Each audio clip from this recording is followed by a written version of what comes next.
about 20 years. Did everything from photo editing to, for the past 11 years, I've worked with elementary schools making their yearbooks.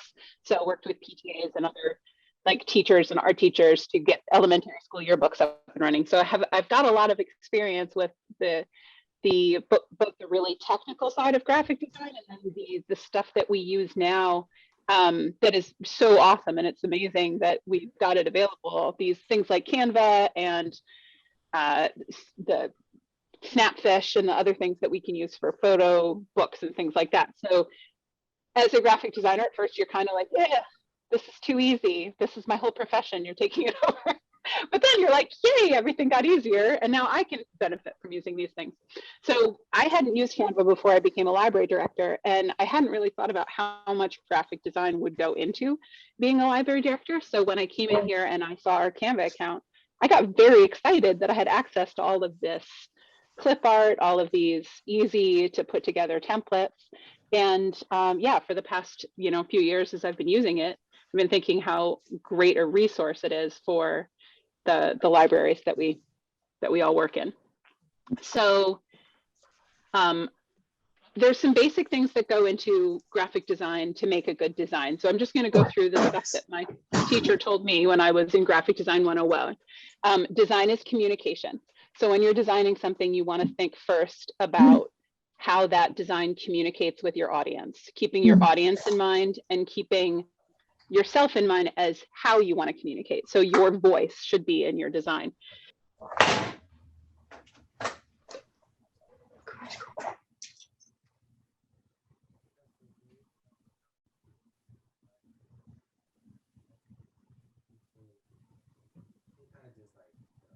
Can you guys hear me now? I got muted somehow. Yes. Yeah. Okay.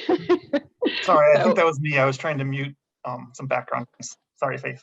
Okay, no, that's all right. So readability is also super important to make sure that when you put something together, when the person immediately sees it, most design that we do is going to get a quick glance by. Nobody's going to stand there and stare at most of the things that we designed. So we want to make sure that the most important information is readily readable.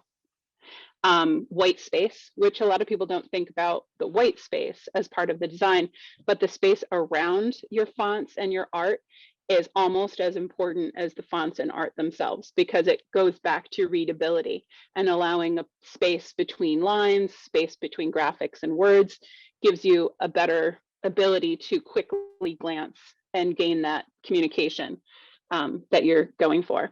And the other thing is uniformity. So making sure that when you have clip art, you're not using a bunch of different kinds of clip art. So like one thing that looks like a sketch, and then one thing that looks like anime art, and one thing that looks like, something that came off of a John Deere. You want your art, your fonts, and your design to be uniform and to work together. So that's just the basic idea of what design is all about. Now I'm going to share my screen and I'm going to just give you guys a quick overview. It sounds like some of you guys have already used Canva quite a bit, but I'm going to go through the very basics, and then anyone who hasn't used it will get that as well. So this is the home page once you've logged into your Canva account. You'll see your personal little icon up here, and it'll have all of your account information. So along this top line, create a design would allow you to quickly grab something that usually it puts up the things that you do regularly, or the most popular things that everyone is using. So also the great thing about that is there's a search bar when you hit create a design. So you can search library, and there were no results. But anyway, you can search poster and immediately get a different size selection for posters and things like that. There will be other spots where library will bring us up some options. So as we go across the top bar, there's a huge selection of little learning platforms, which I did not know about until I started putting together this demonstration, that there are so many tutorials that you can get for free through Canva. So if after today you want to learn more, or you feel like you missed something, this would be a great resource to go in and play around with. Features is a fun one.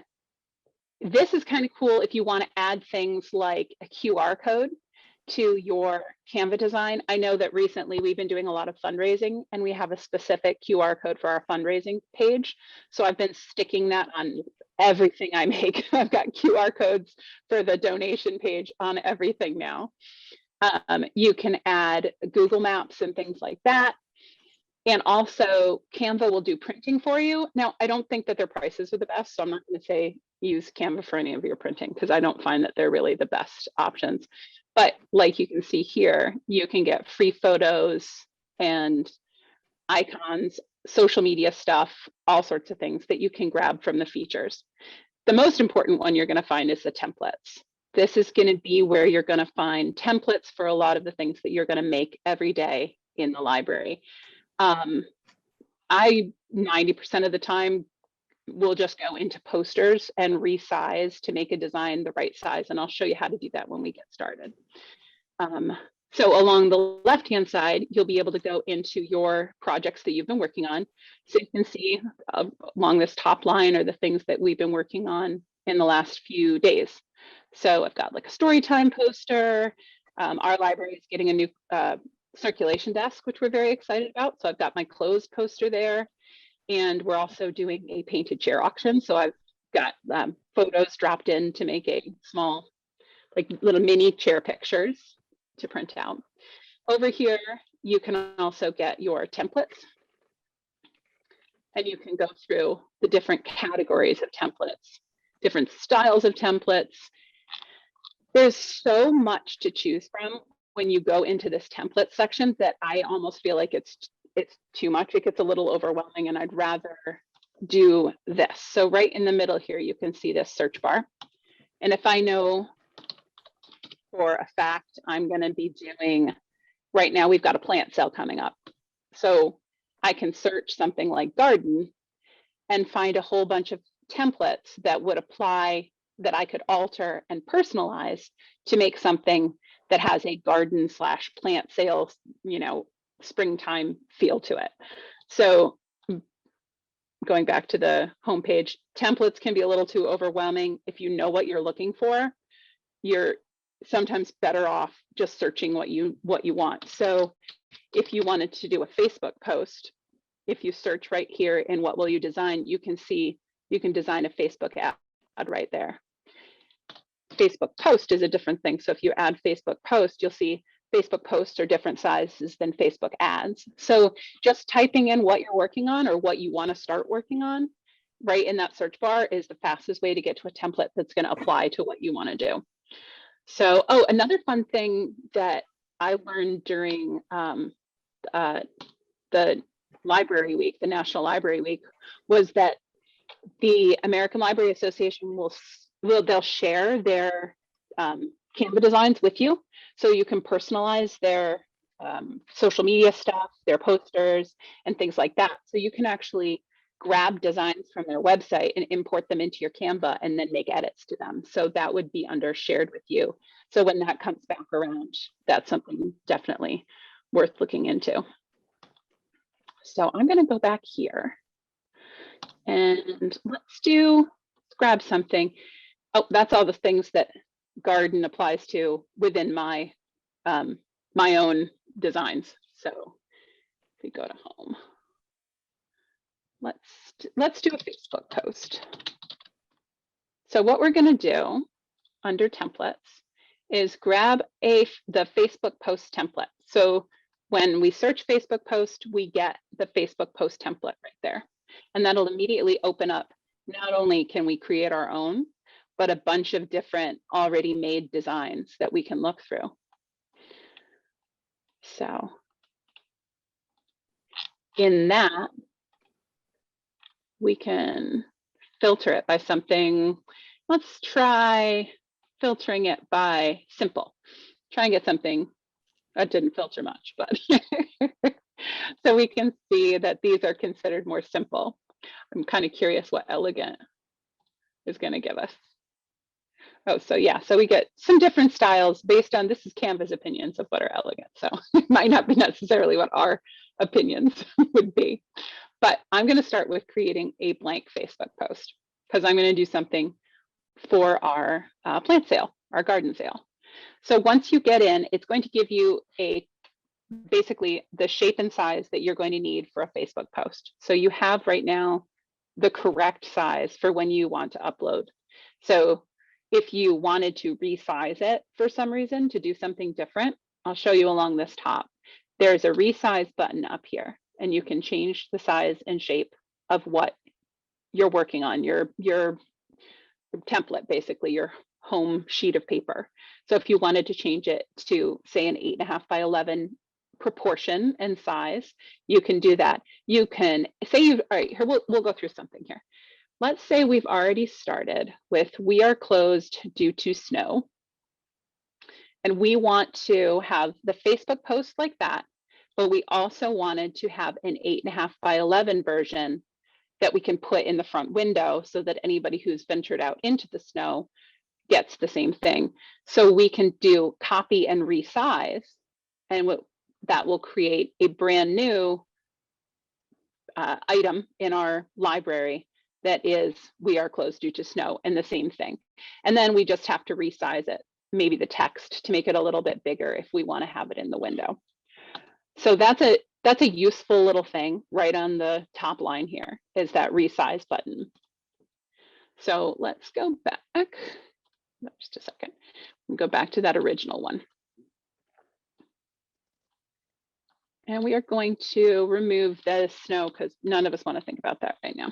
So we're going to search for garden. We're going to see what comes up. So the fact that there are so many things that are already pre-designed for us when we start doing Canva, it gives you the opportunity to spend less time doing design. So it's actually, sometimes it feels like, oh, I don't get to be as creative, but really it gives you a much faster turnaround. And I know that you guys are all as busy as I am, so having a faster turnaround on anything is a bonus. So we'll just scroll through and see if there's something that we like. And this is nice because it's got a little sale already in there. So if we're going to be talking about our plant sale, we've got it already set up. So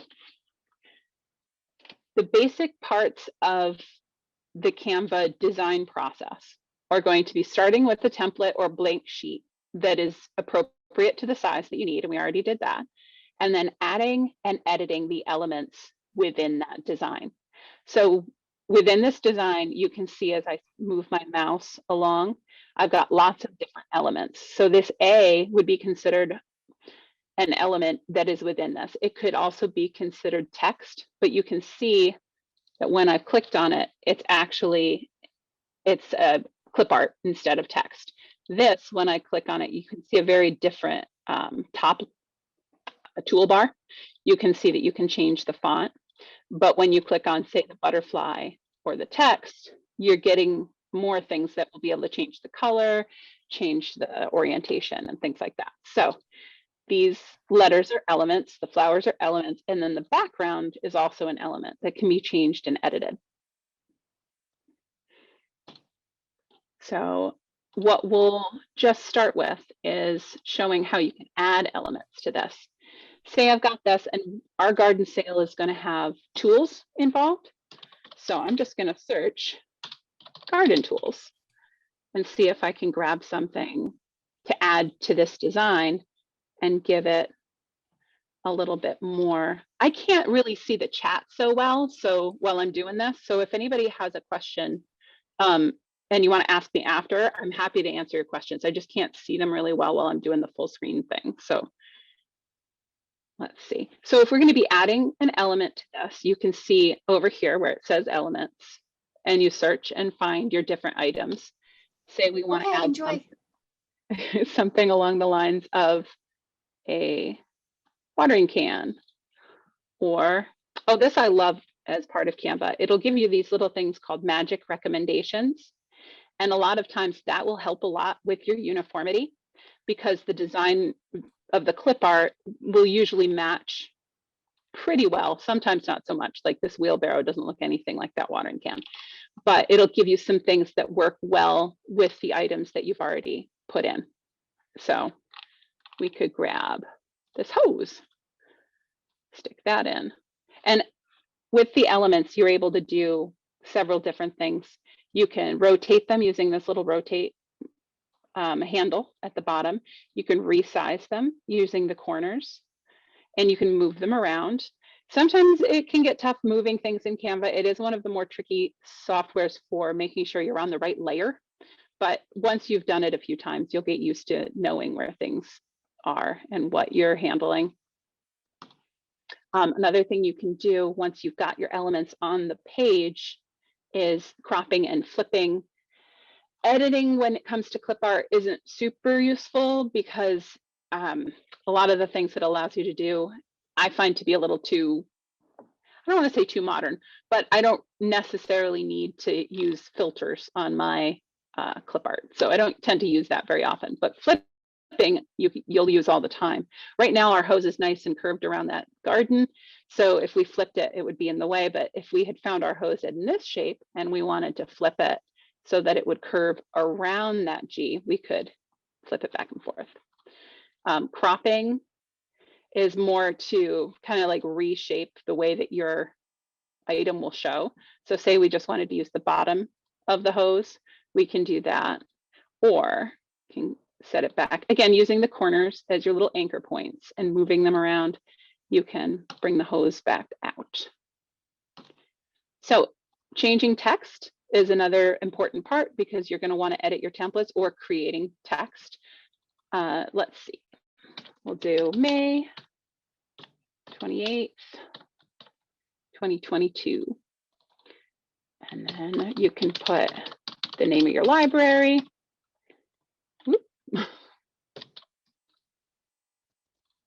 So once we've got things typed in the way that we want them, then it's a lot of moving things around to make sure that you can fit everything. Now you can see in this situation, we've got things a little too tight on the bottom there, bumping into each other and covering things up. So if we move things up like that, it gives things a little bit more space and allows for a little bit more readability. I don't like this hose. To me, that feels like it's too much in the way. Again, we're talking about white space. In this case, it's pale green space, but you can move and delete that hose just to give that a little bit more of a free, open atmosphere. So I think I'm going to do the same thing with that watering can. And to select more than one item on your screen, you can use your shift key, and by holding that down, you can select more than one item and resize things as a group. You can also group your items. Oops. My zoom controls were over it. This little 3 dots up here, that's a continuation of the toolbar. So you'll be able to see other things in there. You can set it so that you're not all caps or sentence case and then back to all caps. You can underline things. And then what I was just saying was grouping. So first thing I'm going to do is actually use this position tool. This is super helpful because it'll let you do quickly what your eyes might take a little while to do. You can see just by these dotted lines here and the way that these 2 boxes are aligned that these 2 boxes are not centered. So what we can do is hit center, and that will line those 2 boxes right up for us and make sure that our text is centered with itself. So those things that we've used that shift key to select several items, it'll line those up with each other. So did that. And let's add some text so I can just show you the other items that we can do. Actually, I'll just move down straight down the thing. Uploads. Let's see. I know I have our logo in here somewhere. So if I want to add our logo, we've got it right in the uploads. So this is where I was saying the layering can be kind of confusing. My logo got dropped behind my text, which normally is a great thing because that's where you want it. But sometimes it's going to be really hard to select it. So you'll have to move things around so that you can get to it and then move them back. You can use your arrow keys on your keyboard to move things around on the page. And you can also use your shift key with your arrow keys to move things a larger distance. So in this case, we want the logo over here in the corner, and we're just going to scooch it down. So that was uploaded into our uploads, and we have lots of different things that we've uploaded. That's that QR code that I use for donations all the time. So if we wanted to stick that in there too, we can pop that down, pop it in the corner, resize it, and you can see that little pink line that shows up. That's telling me that the top of this item that I just put on is the same height as the top of my logo. And that, again, it's a uniformity thing. It'll make sure that things are lined up and your eye won't jump to the slight difference in elevation of the one item over the other. So if things are lined up, it actually makes it easier on your readers, the person you're communicating with, brain, to see what you want them to see. So the next thing down would be text. And in this, you can add heading, which will give you a certain font, subheading, which will usually give you a slightly smaller. You can set all of these things in your brand kit, and I can explain that to you guys later if you'd like me to. That's a whole nother like area of the system. But you can add a little bit of text, move it around. The nice thing with the text boxes is they give you this little anchor to move things with. The icons and images and the clip art don't give that to you, which is why sometimes those will get stuck behind things. But with text, you'll always have that little anchor available to move things around. You don't necessarily have to click on the specific text. You can click on that anchor to make moves. It also means that when you click on the text, you're more able to highlight where you need to make changes in your text. So let's see, we'll do the time, 9 o'clock to 1 o'clock. And now we've got a little issue with uniformity here. So if we want this to match, we're going to go up to our font color. So we've added the text, we've edited it to say what we want, and now we're going to make it match the rest of our design. So right now we've got this 9 to 1. It's in the wrong font, so we want to change it to the one we've been using. Canva is great because it'll put the fonts that you're using right at the top, and you don't have to scroll through the infinite amount of fonts that are available for you to use. I love fonts, and this is way too many. There's so many fonts to choose from. Sometimes it's just overwhelming. It's fun, but it's overwhelming. So now I've changed it to match the fonts in the rest of the page. And now we're going to use this icon here where it says text color. And that's another wonderful thing. You can see as you're scrolling across what all of these icons are. So alignment, text color, etc., will be easy to grab and to point out. So we can see right here that the font color that we've been using is right there. So we're going to do that. And then we can size it up to the size that we want. So maybe we want it there. Now that overlaps this little flower, so we probably want to move that over. And then we can use our shift key to select the different items on here and make sure everything's lined up. So alignment is for your actual text within your paragraph. So here you could actually set everything to be left justified. That's a page fill, which is sometimes super useful and sometimes not. And that's right justified, and then back to center justified. If we wanted it to be a bulleted list, we could make that. And we can actually change the spacing of lines and of letters. So say we wanted our letters to be spaced out more, that's not going to work so well for us. So we probably don't want to do that. And since we didn't like it, we can do Control Z on our keyboard to undo, or you can use up here this little undo right there to undo things that you did not like. You can also change the line spacing. And this anchor text box is neat because you can choose to anchor your text to the top, the middle, or the bottom. When you have one item of text, it doesn't really show. But if you have several different lines, it does show more. So what we want to do is change the position and center everything so that we know that that time is now centered underneath our text.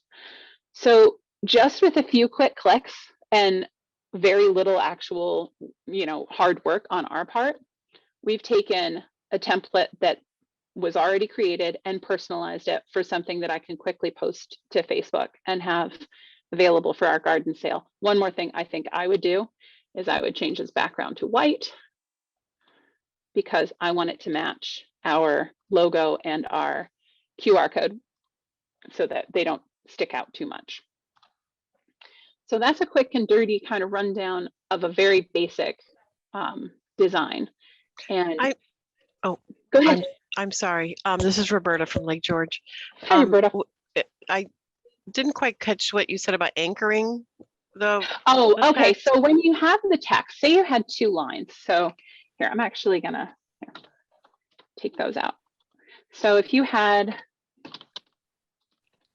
several lines of text. Okay, in one text box. Okay. In one text box, that's where that's going to actually make a difference, because you see, did you see how when I typed it, instead of staying here, it moved okay, it itself moved up?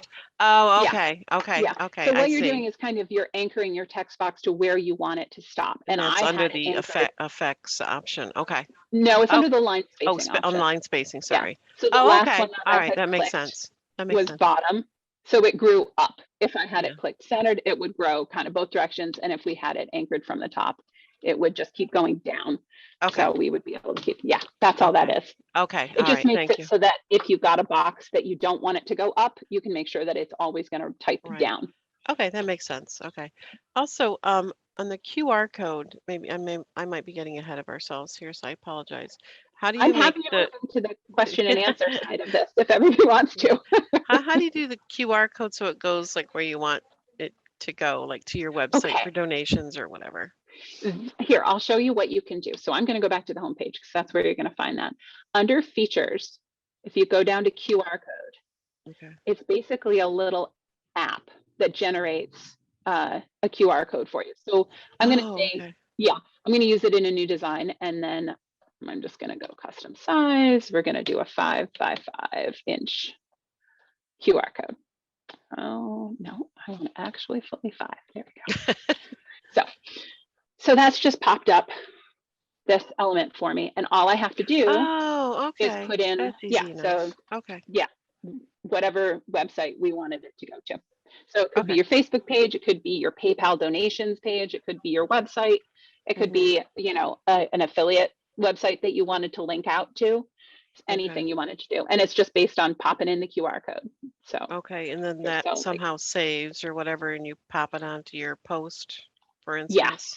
Okay. Hold on, I'm going to show you how to do that. I'm just going to grab a URL. So this, I'm going to put in our website URL. So this QR code is going to go directly to my website. So say I wanted to save this, I'm going to save it as its own design, QR for website. And now when I go back home and I go to my projects, I'm going to have this project that anytime I want, I can go in, I copy it, or you could just have a QR page, put a bunch of QR codes and label them. And that way you have them ready to go whenever you wanted to. I mean, and we're probably only going to regularly use like 4 or 5 QR codes. So, but if you have those all generated and in a QR file, then you can easily just pop in, grab the one you want, and paste it into your design. Okay, thank you. That's easy enough. No problem. Absolutely. So Jack, do we want to do question and answers now? I see there's stuff in the chat. I can't see it.